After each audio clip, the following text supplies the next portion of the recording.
Today we're going to be talking about board governance. I'm pleased to introduce to you a consultant with Numbers for Nonprofits, Kristin Rucinski.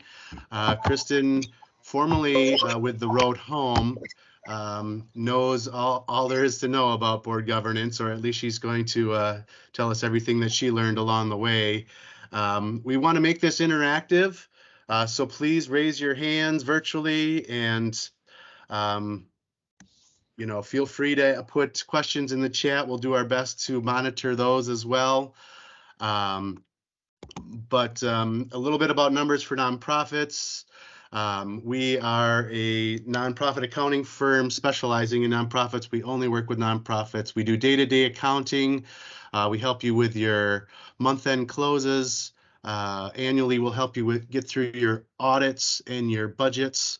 And then we can often be part of board meetings if needed.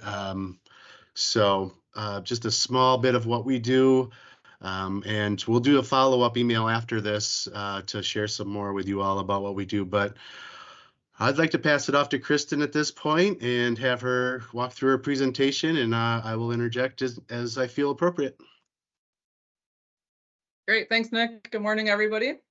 So this is maybe not the most exciting topic, but probably a very important one. So I appreciate you joining this morning. So pretty easy agenda. We're going to do some quick introductions. I'd like to see who's in the room. I know typically, I would say primarily we have executive directors, but I was hoping, especially for this session, that board members came as well, given the topic. So I'd kind of like to get a feel for who's in the room, and then I'll kind of go over some some slides that I hope will be interactive, like Nick said. I'm definitely not an expert. I have years of experience both on the executive director side and on a board member side. But I think we all learn best when we can, learn from each other. So I hope that people can, speak up, share stories. If I ask yes or no questions in the chat, do that. We have some polls that we're gonna do. So just please participate as much as you're able to. And then again, because I think peer learning is some of the best, I'd like to leave 5 or 10 minutes at the end for maybe topics that didn't come up throughout the presentation, but if people have good tips or tricks or challenges that you want to discuss, we could do that. And then kind of wrap up with some final questions. And as always, Becca here will be doing a raffle for a lucky winner who is here for a gift card. So that's sort of how the next 55 minutes will go. Kind of my main goals are, one, just to validate struggles. I've had a lot of conversations, as I'm sure many of you on this call have had, with executive directors and board members, and it could be a challenge, right? And there could also be successes. There could be really good stories, and there could be times maybe after at the end of this, you might say, wow, I think we're on track. Everything that kind of came up, I think our agency is doing a good job. And so that in itself could be validating that, yes, you're on the right track, or yes, this could be hard. So we're all in this together. We all want every nonprofit hopefully to be as strong as it could be. Obviously, we want to discuss maybe some missed opportunities that could be happening at the board level and governance level that aren't happening, and ultimately provides tips for stronger governance. So that's kind of my goals for the day. Like Nick said, I'm Kristin. I do have both that executive director and board experience. I led the Road Home Dane County for about 11 years. And again, like Nick said, I'm currently now with Numbers for Nonprofits. I am not an accountant, but I could provide sort of other support, that the accountants don't have the capacity to do. So if you are an end-friend client, you know that your lead accountants really get to know your agencies really well.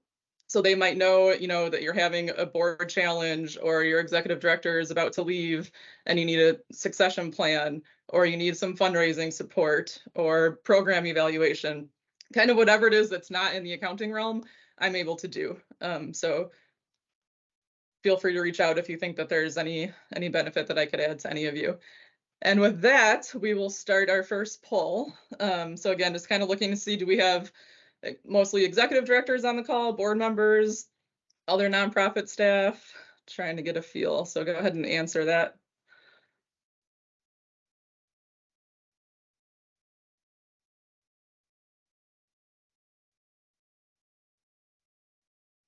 Great. Looks like a pretty even split.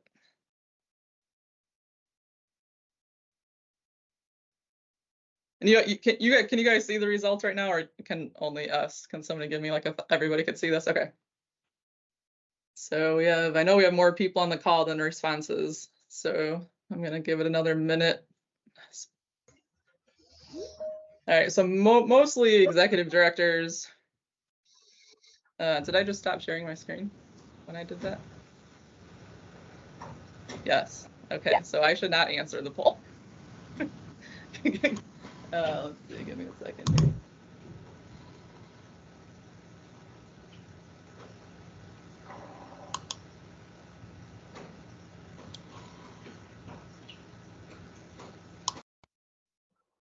Okay, are we back? Yep. All right, sorry about that. Great. Okay, but now I lost the poll. Can somebody now tell me? Nick, I'm looking at you. Can you now tell me who's in the room? Oh, it was like 38% EDs. The poll is gone. Okay. So. I didn't see the poll. It's up to 41% executive director, CEO, 28% board member, 18% nonprofit staff, not an ED, and 13% was other. Okay, that's great. So we'll have a couple specific polls a little bit later that will just be for EDs, CEOs, or just for board members. If you're an other, feel free to type in like what you would do if what you would want, or if you've had past experience. I want to include everybody, but I do have some specific polls down the road. So that's good. Thank you, everybody. All right. So, as I was trying to plan for this, I was thinking, well, I've had many conversations across the board, and I feel like sometimes board members are just sort of set up where they don't really understand, and not to their fault. They just don't get the training or the education of what really a board member is and what their responsibilities are. I've had some conversations with nonprofits that are really looking to the future and trying to get away from some more quote unquote traditional board governance. So I'm going to try to touch on all three. It was kind of hard, to know where everybody's at, because everybody's going to be somewhere along the continuum of their board governance structure. So bear with me. Some of this might be, board governance 101. I remember actually, I think it was the last Breakfast with Benefits with Amanda White, who I think is here.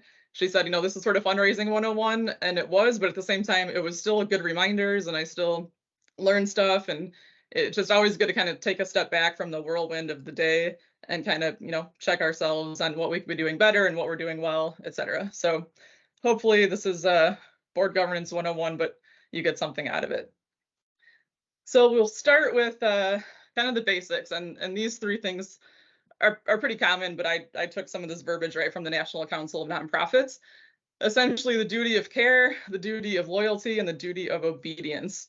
And we're going to go into a little bit more detail on each of these here, but essentially, duty of care is regarding all of your assets. So, financial assets, obviously, but also your people, making sure that you're taking care of that. Loyalty is essentially that things are in the best interest of the nonprofit, meaning not in the best interest. Board members are not acting in their best interest, but in the best interest of that nonprofit. Traditionally, I would say this also means that they are sort of making decisions in the best interest solely of the nonprofit of the board that they're on. Whereas what we'll kind of talk about later, and one of the more sort of emerging trends is really actually looking at how the community can be best, and maybe not working so much in silos for that specific nonprofit, but we'll get back to that in a little bit. And then duty of obedience is essentially making sure that you're compliant with, all of the, wherever you are, local, state, federal laws, regulations, and most importantly, that you're staying mission focused. So those are kind of three of the most basic things here. Diving into these, whoops, I skipped over duty of care. The fiduciary responsibility is one of the most, I would say, in my opinion, one of the most important things for a board member. And I would also say that most board members probably do not understand their financials to a level that I think that they should. I don't think, every board member needs to know every single line item of the budget, but should have a pretty high level understanding of where money is coming from, where money is going. Most boards do the budget approval. And then what I would suggest is that it doesn't just end at the approval, right? But you need to have oversight over that every month. Like how are you tracking compared to budget? Are we, up in one area and down in the other? Is this going to even out during the year? Constantly kind of looking at projections. So not just sort of saying, okay, here's our budget and then we're out of it, but actually being active board members, throughout the entire year with that budget oversight. There are definitely times where I think a deficit budget could be acceptable. Not often, but I know, for example, you might get a large multi-year grant one year that's sort of then released over the next couple of years. And so you might have a huge surplus one year and maybe deficits the next couple. There are always like exceptions and reasons, but I would strongly encourage board members not to just continue to approve deficit budgets year over year after year, and just sort of kick the can down the road and think, oh, well, that'll get better later. We'll fundraise later. Really have a good understanding of what revenue is coming in and your expenses, and don't just sort of guess and assume that things might get better down the road. I would hope that board members are actually reading sort of audit findings and recommendations and then putting those in place. So again, not just sort of check marking, okay, we got our annual audit done. We survived that, we're good for a year. Usually there's some sort of improvements, recommendations that come out of those. And so I would encourage you to, take those seriously and implement whatever recommendations come out of those audits. Along those lines is the Form 990, right? That's essentially the tax filing for the nonprofit. Anytime that every year, I would always make sure every board member saw the draft of that and reviewed it. Their names are on there listed. And so I want to make sure that they, really understand what's going on, because then this becomes, a public document and it's really meant for transparency. So, in my mind, these should be posted on agency websites, et cetera. So it's a big deal. And I feel like, again, it could be a daunting task for board members. It's sometimes a long document. So they might just kind of say, yeah, it's good, but please take time to review that and understand that and make sure it's okay. Internal controls around financials. Again, a lot of these might come out of the audit, but, do you have, if you have a finance committee, are you reviewing bank statements? Are you kind of looking at credit card charges, just at a high level oversight? Again, not needing to know every single transaction, but looking for any sort of, large amount, unusual amount. If all of a sudden there is a $5,000 check written to myself at the road home, I would hope that a board member would have caught that. Just, lots of internal controls, I think, that could be happening both internally at the staff level and ED level, but also at the board oversight level. And I also think that just understanding risks and, do you have enough insurance on any of your assets? Do you, all of that, I feel like, is really important for board members to be thinking about throughout the year. Duty of loyalty, I think the biggest one here, again, we kind of touch on this, is conflict of interest. And that could be real or perceived conflicts. And again, a lot of times most agencies, I would say, are good about having a conflict of interest policy and form, but they have a board member when they first join fill that out, and then 5 years later, it hasn't maybe been revisited. So this should really be updated at least once a year. And this is a template that, I'll be honest, I've never really seen a great, clear conflict of interest form. If anybody thinks that they have the perfect form, the agency that you represent, I would love to either see a virtual hand raised or anything. Obviously, you can Google these forms if you don't have any, but I don't know. I feel like most of the ones that I've seen are confusing, because it'll be not just about the board member, but about their potential, family members, spouse, etc. And so sometimes it could just get confusing, but this is a very, very important document to make sure that we have. And again, if anybody has a good example, share now or share later. And then duty of obedience. So really understanding the mission. I would hope that this is the case. But I do know that I feel like often, and again, not to the fault of anybody, especially not a board member, but it's sort of like a last minute, oh, we need a new board member. We're going to ask our friend Joe down the street, and we're friends, so he'll join with me, and maybe not really understanding what the mission is. So that has to be first and foremost the number one thing, that everybody is aligned with the mission and knows what you're working toward.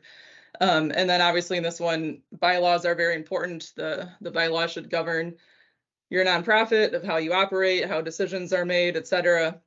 And then again, making sure that those forms and filings are complete, to make sure you're maintaining nonprofit tax status.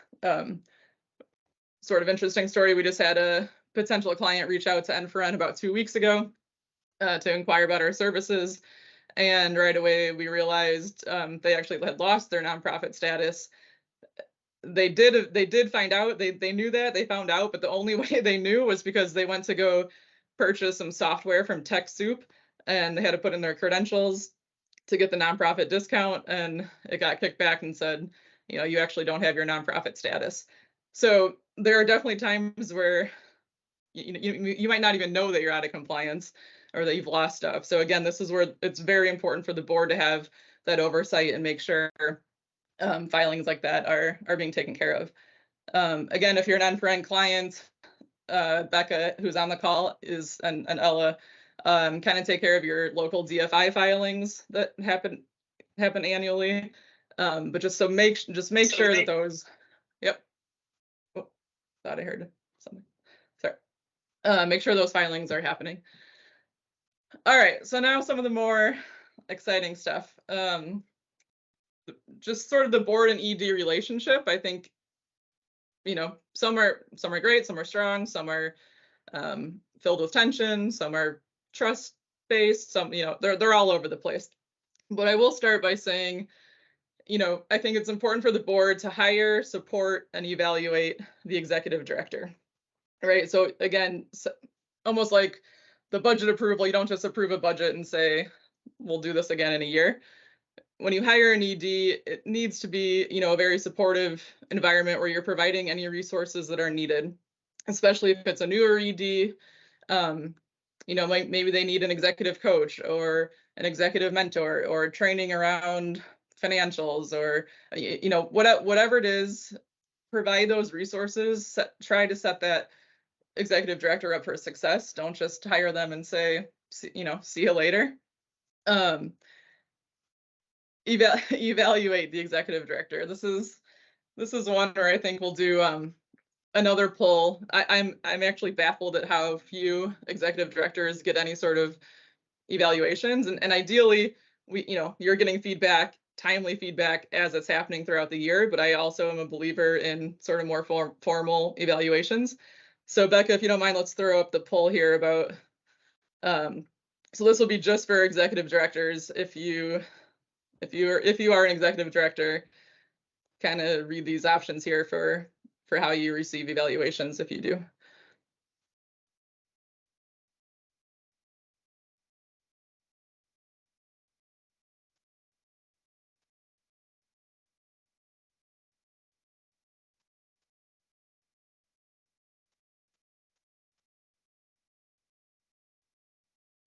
All right, so it looks like that just went down. I was going to say a third. About 20% receive formal evaluations every year. 60% have never had a formal evaluation. And actually, a couple of you say that you've never received any feedback, formal or informal, and you have no idea how the board thinks you're performing. So to me, that's a little concerning. So this could maybe be a takeaway, and what that evaluation looks like could be totally different in every agency, right? You want it to match your own sort of core values and performance measures, and you have to decide whether that's going to be tied to a salary increase or not. I think there's pros and cons for both of those reasons. But whatever you decide to do, I would say document the process and do it. Again, the fact that 66% now are saying that you've never had a formal evaluation. Please, we all thrive on feedback. We want to know how we're doing. We want to know what's working, what's not working. So at a minimum, be doing that informally. If not, please do it also formally. I would also say that at that sort of annual evaluation is a good time to look at the job description of the executive director or CEO. I know, a lot of people are in that job for a long time, and when they first get there, the agency evolves, it grows, maybe it shrinks. I mean, right, there could be many different areas why it changes. We have potentially, more staff, more structure. Anyway, I just would think that this is a really good opportunity to sort of look at that job description and update it every year, so that all of a sudden you don't have, an executive director who's been there 10, 15, 20 years and they leave and all of a sudden it's just like a totally different job that they're doing, or the board doesn't really understand what they're doing. So I would say that's a really good opportunity to look at that as well. The other key, I would say, word in that very top line that says hire, support, and evaluate the executive director is the word executive director, and that board should not be getting involved in other staffing issues. All right, I think we probably have mostly heard the phrase, the board hires the ED and the ED hires everybody else. I think that could get very messy, and right, it kind of takes them out of their governance role and gets them more into the day-to-day operations, and that could get messy. If anybody has any stories, feel free to jump in at any time. Just raise your hand if this is like, oh yes, this happened to me and it was very, frustrating, or etc. Again, I think we learn better from anecdotally all sharing stories. And then somewhat along those lines would be sort of this balance of, right, micromanage, like if the board is micromanaging versus just rubber stamping and not really asking enough questions and not challenging the executive director or the CEO. And actually, yeah, let's stop there and do another quick poll. So this one, my goal is to see if they match. So first, we're going to ask this question of the staff, of the EDs, CEOs, even nonprofit staff that aren't. And then we're going to ask the board members here that same question. And I just want to see if the results are totally different or not, based on if you think that the board is micromanaging or rubber stamping, or if you have that balance right in the middle. Kristin, after this poll, we do have a question in the chat too that we can bring up. Perfect. Thanks.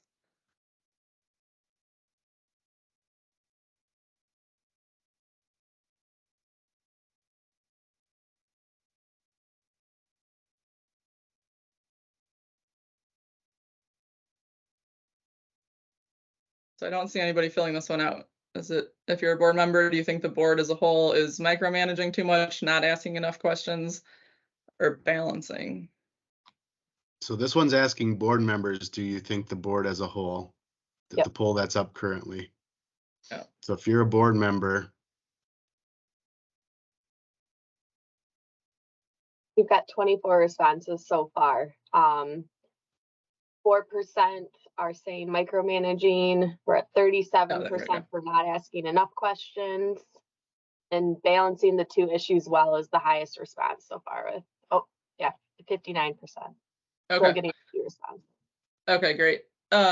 So now if we could ask the EDs, CEOs, nonprofit staff the same question. I'm just wondering if the percentages might look different, where they think maybe they're being micromanaged more, or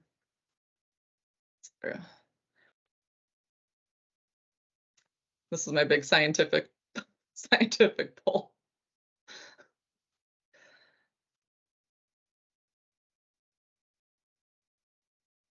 All right. Similar trends. Actually, it's not. It's pretty good. So I would then say my takeaway from both of these is the fact that not enough questions are being asked, and maybe there's too much rubber stamping going on. And that seemed to be fairly high, about 40% on both of them. I think 37 and 44. So I guess that, hypothetically, I would ask board members, like, why? Like, why aren't you asking more questions of the ED and staff? Why aren't you challenging them? Is it, yeah, I guess I'll just leave it at that. Like, take that back for yourself or to your board. That, again, I think, at least I know I did, and I know others that I've talked to, like, we want those questions. we want to be challenged. We don't just want to come to a board meeting and give you our opinion and then it's, just approved. So I'll stop there because I heard we have a question. So go ahead, whoever that is. I can't see. Shantae has their hand raised.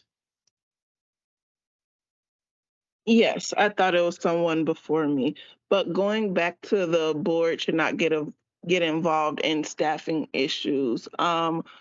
To what extent are you considering staffing issues? So like there are times where the ED may want to kind of like take staffing into a different direction. Are you saying that with those kind of situations still that we should kind of let the ED kind of take that into the direction that they're thinking it should go, or should that still be some kind of board discussion if it's going to kind of like change the dynamic of staffing as it was once known?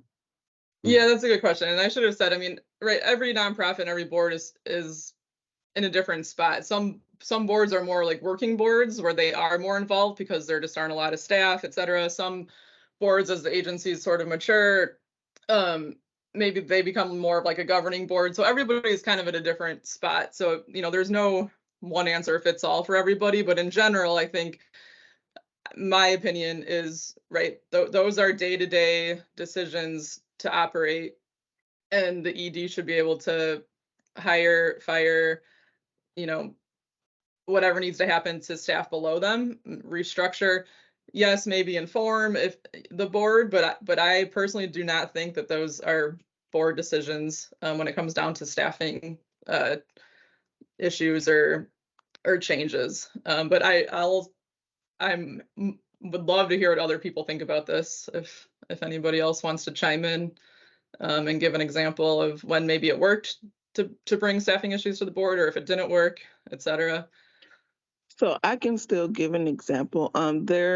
When we're looking to change a position. So of course, adding positions, subtracting positions, it affects financials one way or another. So then it becomes a thing of what, in terms of budgeting, like, can we afford to change this position from hourly to salaried, or change this position from an employee to a contractor, and just having those conversations around the financial part of it. Yeah, no, that's great that you're thinking about how that affects the financials. So, again, I think at a high level, I think the board approves the budget, and a budget is just that, right? In a way, it's the guide, it's the budget, but there might be things that you're up and there might be things that you're down, and so if something is gonna particularly change the budget, then I would probably definitely take that to the board for that. But if it's more of just like, this staff person is underperforming and needs to be terminated, I personally don't think that would go to the board. But I love that you're thinking like bigger picture, how, like, what are all the implications of a staffing change? And if it's going to be a pretty major shift in the budget, then yes, I would probably say that should be maybe more of a board discussion. Tom Pop, you have a question? No, I was just going to add to that. What you just said, Kristin, was more complete, I thought. I heard in the question if we're going in a new direction, should the board get involved in that? And I think the answer is definitely yes. That might mean shifting the staff from one program to another, or a new program or something like that. And I think that definitely involves the board. Thanks.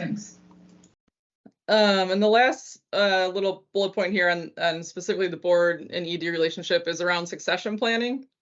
So I mentioned it a little bit ago, but I know our community has had some long-term EDs and CEOs actually just in the past couple weeks, at least here in Dane County, mentioned that they're stepping down, and to have a succession plan in place both for emergencies, if something happens medically or somebody is in a car accident, right away what's going to happen, who's going to step into some of these responsibilities, but then also long term, right? If somebody's retiring or somebody is giving a 2-month notice, there's a lot that goes into being an executive director, as I think everybody on this call knows. and to sort of have to scramble to be figuring out who's doing what is not going to be helpful. It's not going to be a smooth transition. So I can't stress enough the importance of succession planning. And so this, I don't really need to do like a formal poll here, but just in the chat, if people don't mind just putting in a yes or no, either like, yes, you have a succession plan written down and everybody knows where it is, or no, you have not done this as an agency. I'd love just to see some quick yes and no's. The first 4 are no's. Kristin, we have another question in the chat too, just before you switch slides. Okay. Wow. I haven't seen one yes around succession planning yet.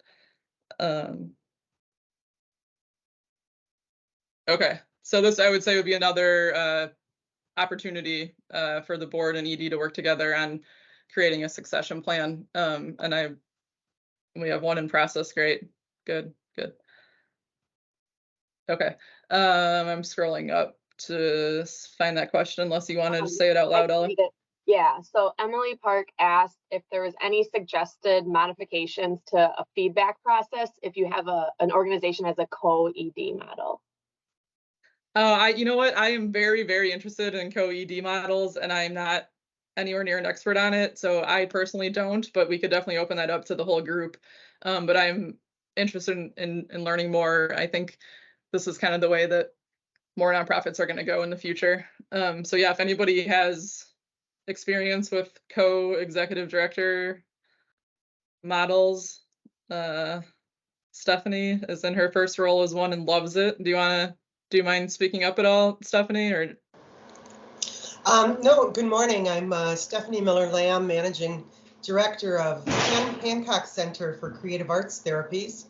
And my co-leader is Amy Thomas, who is our Clinical Program Director. First time for both of us to co-lead. And it's going smashingly. It really is. It all comes down to regular communication, backing each other up and having a united front. I'm not a parent, but Amy is, and apparently that choosing your battles. We're doing a lot of, we meet daily, if not multiple times daily, and are setting out a pattern for growth and expansion of capacity. And our board is being fantastic in supporting us and seeing how we're doing, checking in with us on this co-leading. It's first time for the organization as well. And I really love the shared responsibility. I love having another leader to bounce ideas off of. And we are both very big into constructive feedback. And so, yeah, it's going great. I'm surprised I haven't come across, I've been in nonprofits since '85, and I'm surprised I've never come across a co-leadership position before. I highly recommend it. That's great. So the follow-up question we're seeing here, so as the co-EDs, do you get feedback directly from the board individually or as a team? So being as this is the first time, the board is currently looking at what their evaluation process is going to be. We know that there will be a 360 in terms of both leaders being evaluated by board and staff. And I don't, yeah, that was part of the closed session at the last, this month's board meeting. So I don't know how it came out, how they're going to do it, other than there will be a 360. I have one follow-up question myself would be, so in the co-ED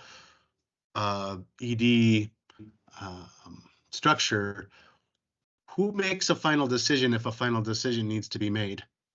Yes, we just had that discussion with our board in this month's meeting. So day-to-day business operations, the leadership is the team, the co-leaders.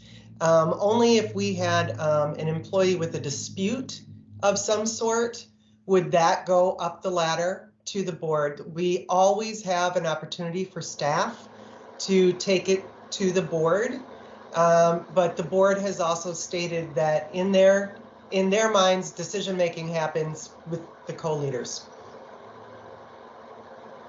It's interesting that well, I know your particular situation, so Yeah. I understand why the employees can go directly to the board, but That is unique, I think. They can't go directly to the board. No, they have a Oh. path to the board. Path to the board. They have a path to the board, but they must always go to their own supervisor. If the problem is the supervisor, they go to the other co-leader. And if need be, it can then escalate to the board, but they must always follow through their own supervisory leadership. Thank you for clarifying. Mhm. Thanks, Stephanie. Yeah. Yeah, Shantae, do you have another follow-up question, or is your hand just raised from before? Yeah, it's just raised from before. I was trying to get it down, but it didn't look like it was going down. Okay, thank you. yeah, All right, that's- Kristin, I think that's you're back all- up. Yeah, all a very interesting topic. I see Danny wrote in the chat also that they do a lot collectively and collaboratively, so this could potentially be another topic in the future. But moving on, I would say another important thing, right, is board recruitment. You want to be intentional about who is on your board. You want, in my opinion, looking both at skill set and demographics, really valuing lived experience of, you know, whatever your mission is. At the Road Home, we're trying to end homelessness, so having people who have lived experience of homelessness, I think, is really important. It should definitely be a year-round process, right? I can't even tell you how many times I've heard it's like literally in the meeting where it's like their annual meeting and they realize they need 2 new board members, or they're going to be out of compliance with their bylaws, and so it's kind of like, okay, yeah, who's here and wants to be on the board, and it's very spontaneous, last minute. This should really be a more year-round thoughtful approach. Where there's a process where maybe people are nominated, they have, you're looking at kind of, they give reasons why they want to be on the board, what assets they could bring, and maybe even consider a committee first if you have committees, at the board level, whether that's a finance committee or governance committee or development committee. I think it could be a test, I don't like the word test, but make sure it's the right fit both ways, right? Make sure that as a board member or as a committee member, they're doing what they say they're going to do. They follow through. They come to meetings. They participate, and vice versa. That the committee member at that time is also seeing, how does this agency actually operate? Is this the right fit for me? Can I really support this mission, et cetera? So I'm a fan of kind of getting people on committees first, and then maybe advancing up to the board if that's the right thing to do. But just please, whatever you're doing, just be intentional about who's on your board. And then I think it's really important, to set expectations, right? As you're doing that board recruitment, or as they say, yes, I think this is what I want to do. Do you have sort of a statement of agreement or anything that potential board members sign that talk about, some of those same things? What is the time commitment? How much is this really going to take of them? What are the attendance expectations? It's hard to expect 100% attendance at every board meeting, but I would say, you should be shooting for 80 to 85%. If you're just not able to attend, it's difficult to be involved. A lot of sort of these agreements will mention what is is there a requirement for their own financial giving? What does that look like? And then on the other side is, as a board member, they should be receiving, transparency. They should be getting regular updates from the ED or CEO. They should be getting timely and accurate financials so they could be doing, their job as a fiduciary, fulfilling that responsibility. So it goes both ways, right? It's kind of what can I give? What should I receive? And obviously another key thing is just, confidentiality in there. So those are some key things in an agreement. If you don't have one, I would suggest starting to draft something that really lays out what these expectations are. So you've recruited, and then sometimes it's like, well, okay, welcome to the board, and there's not really much of an onboarding process, and people just sort of jump in and they're a little lost because they haven't been at the last couple of meetings. They're brand new.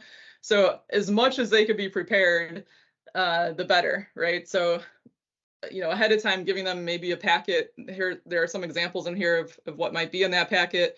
The most recently approved budget and financials, 990, an annual report, strategic plan, reiterating the mission, maybe the history, an organizational chart. I mean, all of these things are are governance documents that would, help the board member kind of get up to speed. Past meeting minutes so that, they can kind of try to pick up, wherever you are. Description of board officer roles, if depending on what that looks like. Typically there's a chair or president, vice chair, vice president, secretary, treasurer, potentially some other roles. So, lay those out, what exactly those, what that looks like. Do you have a centralized storage spot for some of these important documents? It's pretty easy to do now with the cloud. Just there are more tools to do this than before, where I felt like years ago things were just sort of living on the ED's computer in the office or at the board president's computer, but then they're off the board years later. And so, where can we find this? And where, as much as you could have a centralized area for all board members to be able to access this, that would be great. Potentially giving a new board member a tour of your space when they're first joined, potentially matching them up with a current board member who could be a mentor to them. There are often lots of questions when somebody first joins a board, both operationally of kind of like how does this work? How do we make decisions? And just logistically about maybe a certain program or whatever it is, just having somebody that they feel comfortable going to ask those types of questions. I've seen some success with sort of the board mentors. And then I would also say, yep. We've got a question about recommended software for online system for board document storage or communication. Don't know if anybody on the call has had great experiences. I've seen things like Board Max, Ignite, using SharePoint on board. Yep. Thank you, Stephanie. Trello. I've had experience with all these in the chat now. So there are some starting points for you. I'm seeing a lot more Google Drives, but yeah, there are some specific. That onboard is specific. Ignite is specific, kind of to boards. I'm not familiar. I think the Google Drive is a very cost-effective way. Yeah. Some of these other softwares are going to obviously most of them will have subscription costs involved, although maybe some of them do have nonprofits discounts or that. And of course, it's going to be key to who helps you maintain something like that. So having an administrative assistant within an organization who keeps it organized, who makes sure, we work with Clean Wisconsin, and Casey on their team is always the person who's making sure that the documents are uploaded into the system and notices are sent out appropriately, and the mailing list is up to date for all board members and finance committee members, etc. So you really do need to have a concerted effort in that area to keep your board organized as well. Perfect. We have a not so positive comment about SharePoint. Yeah. Anyway, the point is try to get a centralized storage, and we'll leave the details up to you guys. I'm going to start rushing a little bit to leave time at the end here. Board term limits. This is another one where I'd love to see a quick yes or no in the chat. Just simply, do you have board term limits? This is kind of a interesting one to me. I'm seeing quite a bit of. Oh, we actually made a poll. Sorry, Becca. I just told people to put it in the chat. Okay, I'm seeing kind of yes-ish.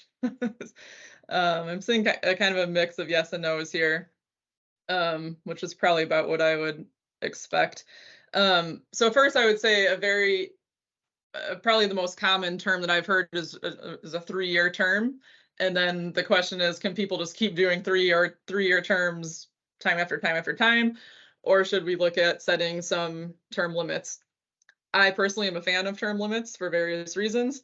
And I would say that probably the most common one that I've seen is like you could do 2 consecutive terms, and then you kind of have to get off. So potentially 6 years. Maybe then you can come back down the road, but the idea is to at least kind of have that break so that we're getting fresh ideas, fresh energy onto the staff. You're not getting stagnant. You're not getting stuck in your old ways.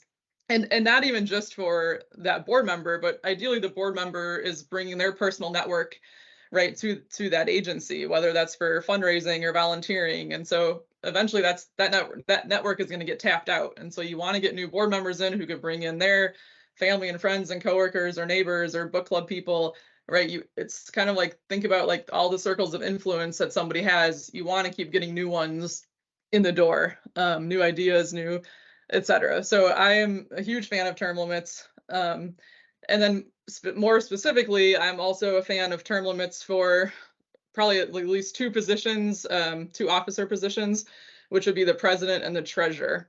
And I think, really that's more, I mean, one for them so that they're not just doing a ton of work all the time, but also just as an internal control.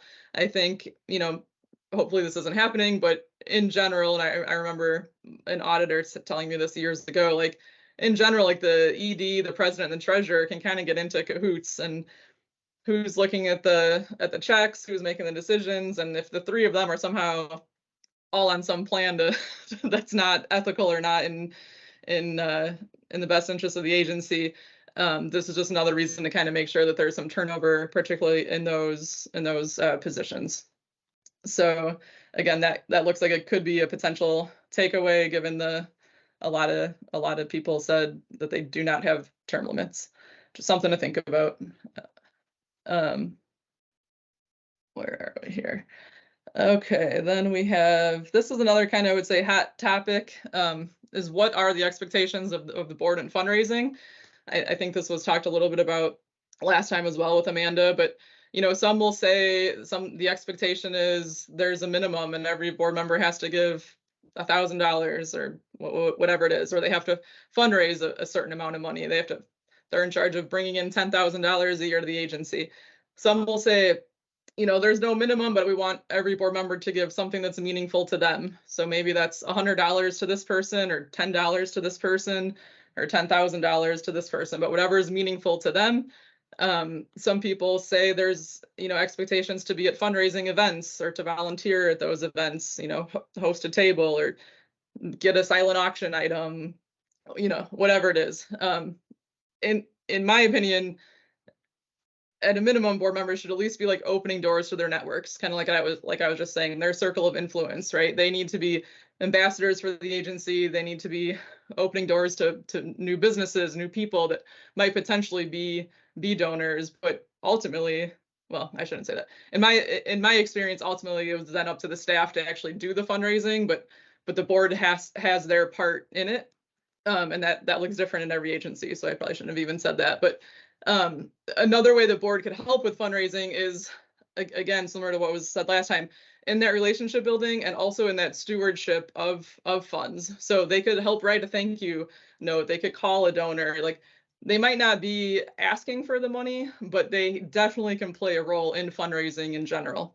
And so however that's set up, just be very clear with your board about what those expectations are. Some people freak out about asking people for money. Some people love it. So I would just encourage you to be very clear with how that's going to look at your agency.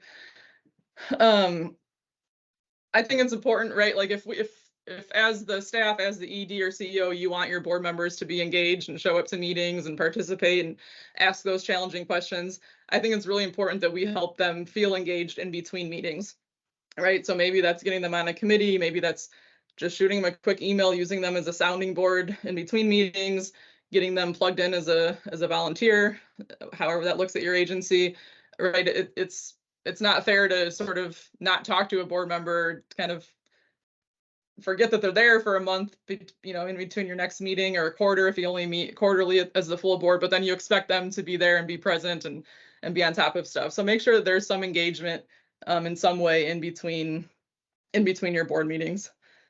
And then these are kind of just general tips. I mean, probably don't have time to read them word for word, but I'll just pick a couple here.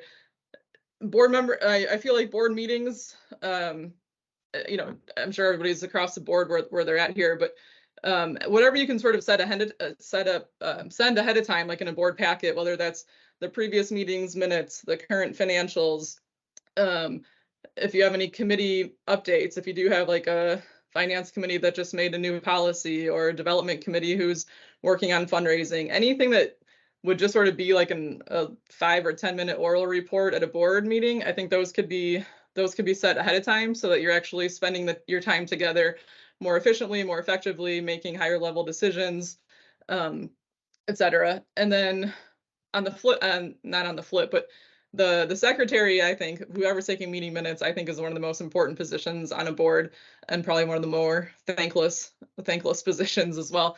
I like to see those meeting minutes go out as soon as possible so that if, obviously they're just a draft, they're probably going to get approved at the next meeting. But if there are any like to-dos, any follow-ups, if anybody wasn't able to come to the meeting, they could read those minutes right away.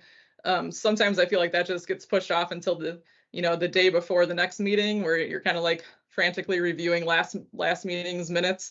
So if you can get those right after the meeting, I think that helps.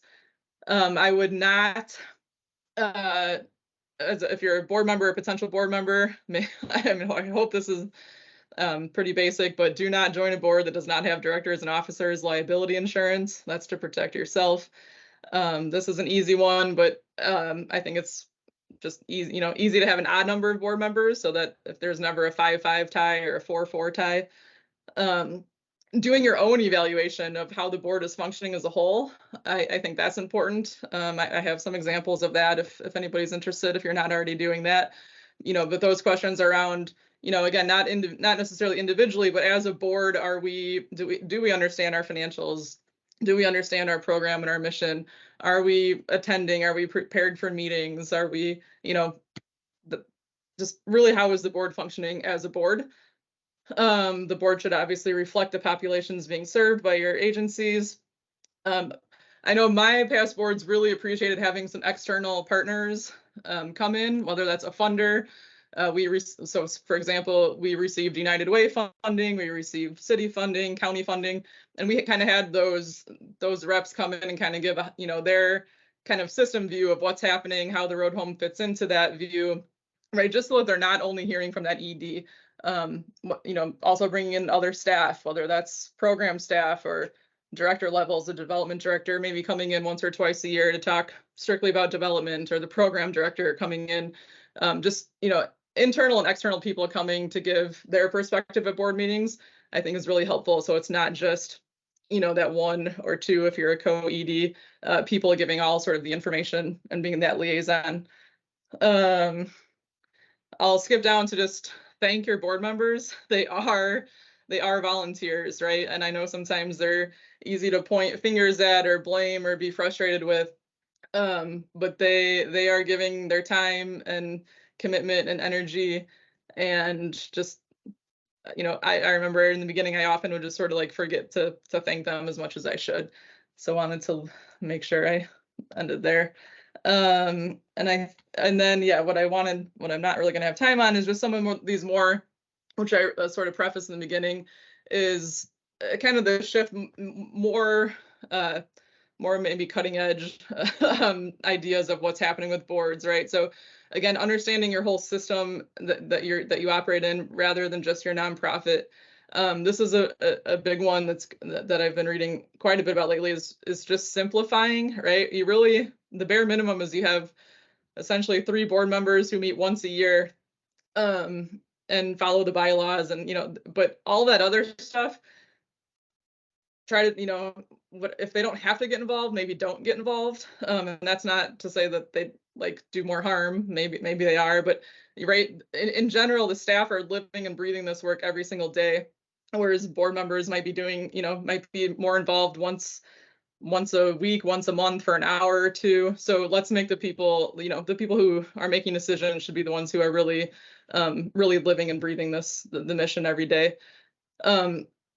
Boards that are trying to dismantle different systems, such as white supremacy, is an example. Like these are the way that the boards are going, in my opinion, in the future. More working together, less hierarchy. Again, last time we talked a little bit about community-centric fundraising. These are sort of up and coming ideas, and I would love if anybody is interested in talking more about this. Maybe we could have some. I'll follow up with everybody after this, and maybe we can continue some of these conversations. So I did not leave enough time for the group discussion like I wanted, but we do have a couple minutes if there's anything that anybody really wants to share that works well at their agency, or a challenge that you've encountered that we didn't talk about at all today. Any final questions? We have about 3 minutes. Stephanie, on the AI for assisted board meetings, I think it's a good thing to try, but you do have to, review things just for accuracy. That's been my experience. I haven't seen it a ton. Well, I'm sorry, I've seen it enough, but I haven't actually seen any of the final outputs of the meeting minutes from AI. So I've heard mixed results anecdotally, though. How do you force the expectations for giving of your board members? I think the word there, force alone, is probably not going to help set good expectations for giving. I think, it's got to be an agreement, right? It's got to be an expectation set from the beginning of recruitment. And if that individual does not have the capacity for giving, then maybe that person needs to be not involved in that board. Maybe your question is more along the lines of, okay, they've already accepted to be on the board and the expectations were clear and they're not fulfilling that. Well, I think that's one of those tough conversations that has to be had, that, hey, this was the agreement that we had when you joined the board. If you don't think that you can fill that, maybe you need to step down. Those are tough conversations that us Midwest nice people don't like to have always.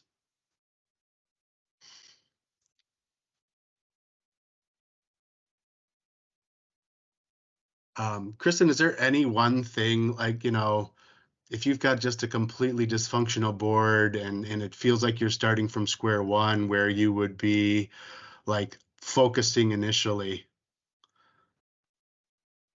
Yeah, I know that's a good one on the spot, all right? of it. I don't know. That's a tough question. I mean, it depends. I just right? feel like Somebody might have- the structure, trying to get focused on getting the structure in place so that, you can get into a routine and everybody has a clear understanding of, okay, we're going to meet on the third Wednesday of every month, and here's an agenda. I always appreciated the road homes.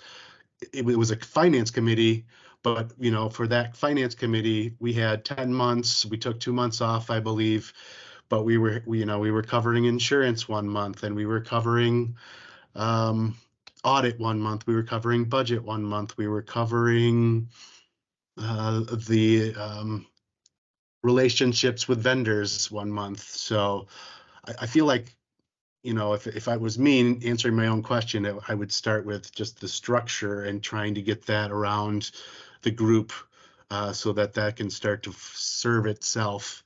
And then you're not just scrambling every week to put it together. Yep. All right, it's 9 o'clock, and I know we have that raffle drawing, so sorry to cut you off, Yep, Nick. Yep, that's good. Nope, we want to keep everybody Okay, on schedule. Who's our winner? Who's our winner? I am here. We've got Melissa Johnson from Wisconsin Greenfire. So you will be getting a $25 Amazon gift card in your email. Awesome. Congrats, Great. Melissa. All right. Thanks as always. Expect some feedback from, some follow-up from Kristin. As she said, we'll send an email. Maybe we'll get a small group together to talk about some of these topics ongoing. But thank you for all attending, and have a great rest of your week.